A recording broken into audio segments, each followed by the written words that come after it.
it's a life or death decision on this particular wine that I'm picking on. Well, I think that you bring it up right there. We act like it's a life or death decision, and somehow if I get the wrong wine, who knows what in the world's going to happen?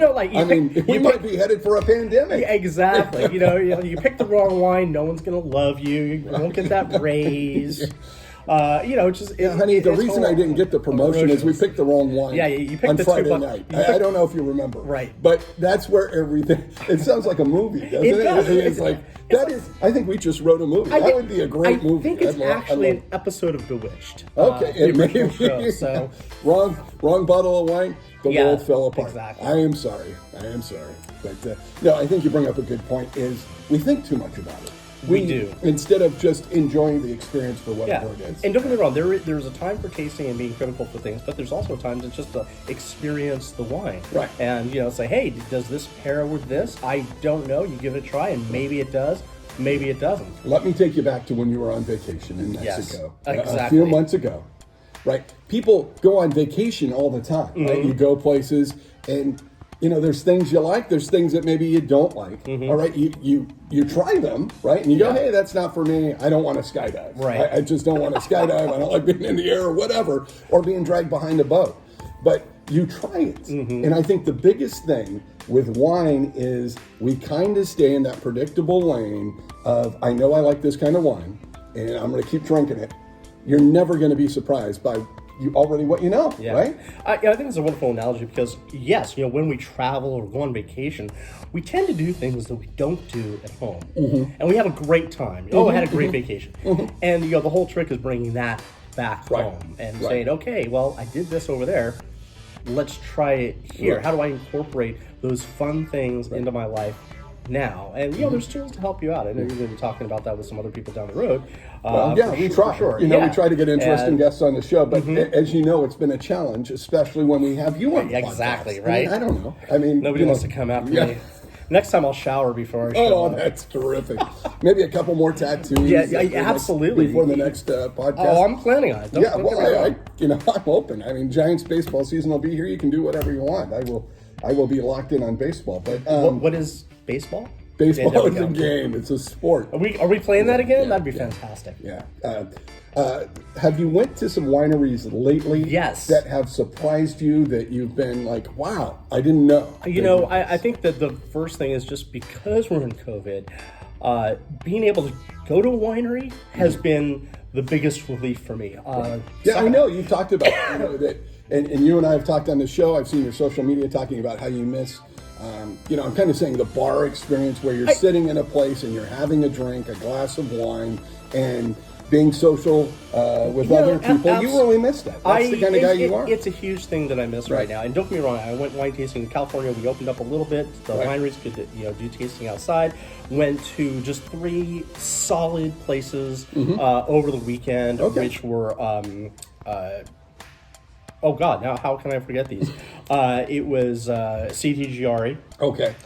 Vino Nocetto, which I've always loved, and I had a good experience there. And also,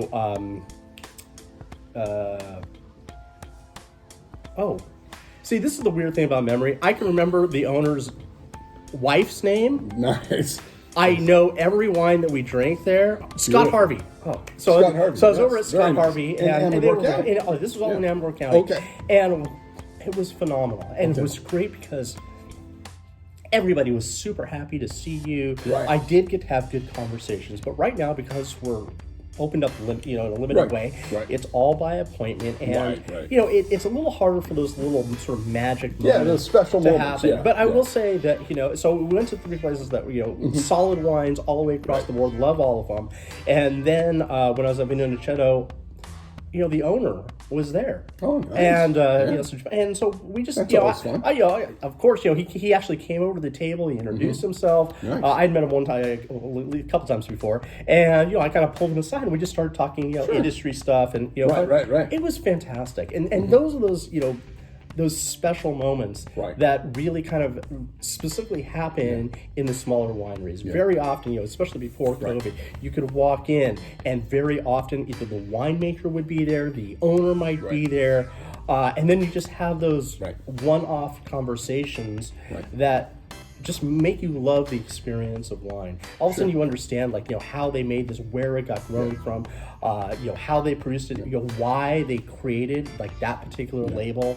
I mean, it sounds like geek stuff, like wine geek stuff, but I swear, like, for me, that's nourishment. That's as You good love as the that wine. stuff. I do, and I love hearing stories. I love hearing, the winemaker's story of how they got there.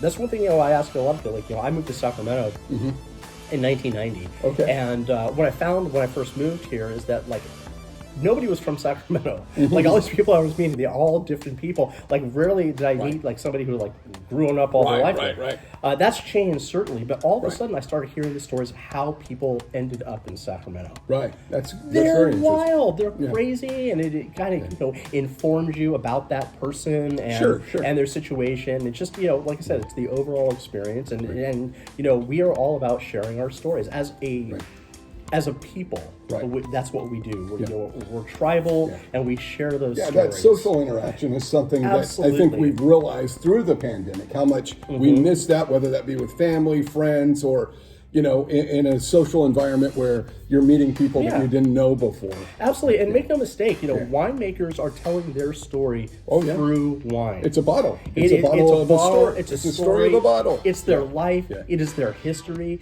So that's the fun thing. That that conversation is what I really, as much as I love the wine, I love that experience. And we've been lucky in the past couple of weeks. We were able to see the bottling at Dusty Baker's Winery. Which is I saw that. That was fantastic. Wineries in Family Winery in West Sacramento, which their situation I think is a unique story because you got somebody who's had success in another field as a Major League Baseball player, Major League manager, and we got to interview Dusty Baker, which was I felt really lucky to be able to talk to Dusty Baker. Chick Brenneman is their winemaker, and we've had Chick on before here in the studio. And this week we're giving away a wine tasting for 4. I saw that. Yeah. So somebody will get to experience that environment. It's an urban winery, so it's a little different than some other wineries, but in West Sac. And we're starting to see a little bit more of that, which is really fantastic. And when you go around like Napa a little bit, but like Santa Rosa and the surrounding areas, you're seeing more and more urban wineries. Yeah, I think so. It's absolutely fantastic. And these guys are, they've got all the machinery, all the tech. And the only thing is that it's just not state grown, and they're producing phenomenal wines. Yeah, I think Dusty Baker's situation is interesting because I believe he's growing. They're growing the grapes in Granite Bay, California, which is out towards Roseville, around Roseville, and then obviously they have the urban winery there.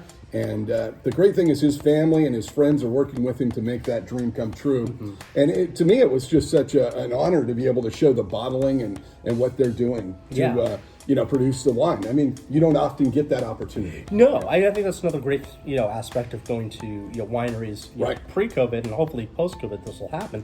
A lot of times, if there's a tour that's offered by a winery, please take it. A lot of times, they'll be going through the vineyards, they'll be going through the entire winemaking process, and it's a great education. One thing that I always found is like just all the things that could go wrong, from growing a grape to actually ending up in a bottle, the fact that it ends up consistently in the bottle without flaw is amazing. All the things that can go wrong on a given day that and sometimes you just have no control over. So if you ever do get a chance, at any winery, I don't think I've been on a tour at any winery that I've said, that was lame. It's Baker always Family amazing. Wines, the thing I loved is you've seen this whole assembly line thing from putting it in the bottle, which Dusty was doing himself, and then somebody labeling the bottle to it being put into a box for shipping or whatever, wherever it's going next. That's amazing. That's a really cool thing, and that is one thing that a lot of wineries are offering, that experience, that you can actually go through and pick grapes, and then the same day, see it get crushed, and then afterwards, you'll see the bottling. And if you've never, it's really fun the first 5 times, putting the cork in and putting the label on. For a guy who's done that a lot, let me tell you, you do that for 3 hours, you're going to lose your appeal for it. But do it for just a couple minutes is absolutely fantastic. And then going home with that bottle, it gives you that hands-on experience. It's absolutely fantastic. Hands-on experience. And again, it's all about the experience. So when you see wineries with that give you that opportunity, definitely take it. Yeah, definitely. And then you said there's some wine competition coming up in the area. You're going to hear a lot more about this. I've been invited to be one of the judges for the Foothills wine competition. Okay. That's going to happen in May, and then there's going to be the public tasting a few months later up in Folsom at the Palladio. This is going to be the premier event. This is the first time that you're going to have this type of competition with specifically Sierra Foothill wines. It's going to blow up. It sounds huge. You're going to be able to taste wines from we have so many wineries in this area. And what makes this area unique more than anything else is also the elevations. We were talking with Carrie, or you were talking with Carrie earlier, and one thing you were talking about is you go to Napa, you get a couple of varietals.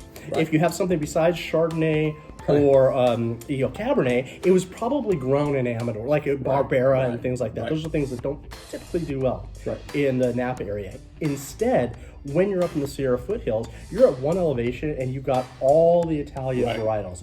You go up 100 feet, you're talking Rome City. And when you're talking about blends as well, when you're talking about like a GSM, which is a typical French blend, which would be Grenache, Syrah, and Mourvedre, that is a blend. So every time you go to a different winery, you're going to taste a different style of GSM. That's incredible. So this is going to be an amazing opportunity for people who, aren't maybe necessarily familiar with that area to go in and taste everything from that area. It's going to be a fantastic. I can't wait for this event. And we talked to Mike Owen. Excited. We talked to Mike Owen a couple months ago about it, and put up the podcast again just because it's getting closer to the time of the event. It is, and Mike I Owen, think this is great. Mike Owen from Crystal Basin, also in partnership with the Folsom Business Development area.